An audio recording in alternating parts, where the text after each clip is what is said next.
I'm recording this without a plan to explain anything, just to notice something out loud.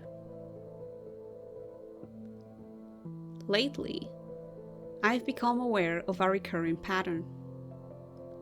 Not loud or dramatic, more like a hand on the sleeve. The same posture, the same role, appearing whether I invite it or not. Guardianship. Not as a title, not as an identity, as a function.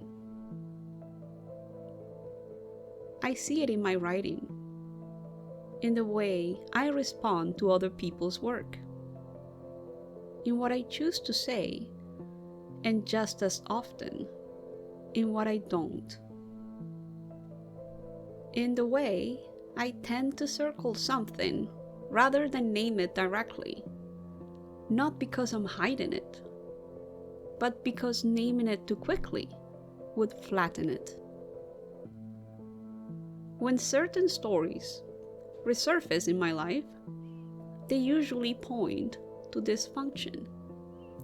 They're not asking to be decoded. They're asking to be held. Recently, that's been happening with Mary Magdalene, with tarot, with places like Renderforest. Stories I encountered years ago and thought I have left behind. And now they're back. Not as answers, but as reminders. Some of this came through novels I read years ago, like Kate Moss's work, and even through rewatching something as mainstream as The Da Vinci Code. Stories that are in history, but that clearly carry a symbolic current that keeps resurfacing. What strikes me is that in the versions of the story most of us inherit, Magdalene is rarely framed as a teacher. She doesn't build a system. She doesn't write doctrine. She's a witness. She recognizes something when it happens, names it, and then steps aside. There's restraint in that, and weight. In tarot, she doesn't belong to a single card. She moves through several. The High Priestess, holding knowledge without displaying it. The Empress, where meaning lives in the body rather than the rules. Judgment, not as condemnation, but as recognition. Temperance, the quiet act of keeping things in circulation so they don't stagnate or break. None of these are loud cards. They don't demand attention. They require readiness. That posture keeps returning for me. Not the content of the myth, but the way it asks to be approached. To stand near something meaningful without turning it into a spectacle.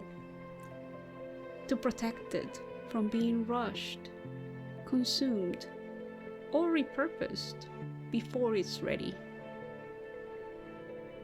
Places like Renderforest carry a similar quality. People get caught on hidden treasure, secret bloodlines, and dramatic revelations. But what feels more telling is how little gets explained, how much remains unresolved, how the story resists closure. Not because there's nothing there, because closure would be a kind of misuse. Some things don't want to be solved. They want to be lived alongside. I think we're in a moment where this matters again. There's so much noise, so much exposure, so much pressure to reveal, define, explain. Authority speaks loudly. Images multiply. Everything is available instantly, but very little is digested. In that kind of environment, guardianship becomes necessary, not to control information, but to prevent meaning from being thinned out. Guardianship doesn't look impressive. It doesn't translate well into certainty. It can look like hesitation, like refusal to give a straight answer when one is demanded. But it's a form of responsibility. When I speak, especially without an image attached, something different happens. Voice doesn't linger the way text does. It arrives, does its work, and disappears. You can't skim it. You have to be there for it. That feels important right now. Voice allows for pauses, for breath, for uncertainty, for silence to be part of the meaning. It lets something be said once, without building a structure around it that others can climb or misuse. I'm not interested in convincing anyone of anything. I'm more interested in naming a shared sensation. The sense that some truths don't want to be extracted. They want to be approached on their own terms. If you're listening to this and recognizing something similar in your own life, that's enough. There's nothing you need to do with it. No conclusion to reach. Just noticing is already part of the work. Maybe guardianship isn't about carrying everything forever.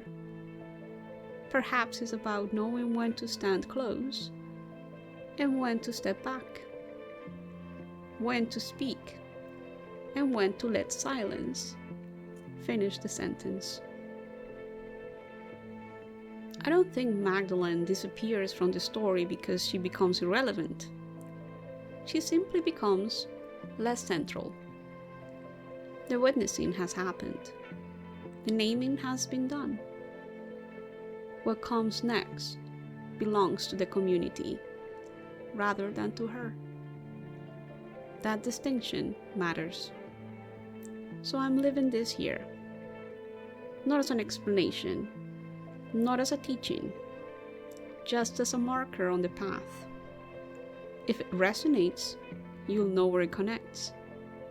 If it doesn't, that's fine too. Some things aren't meant to land everywhere. They're meant to be carried by those who recognize the weight.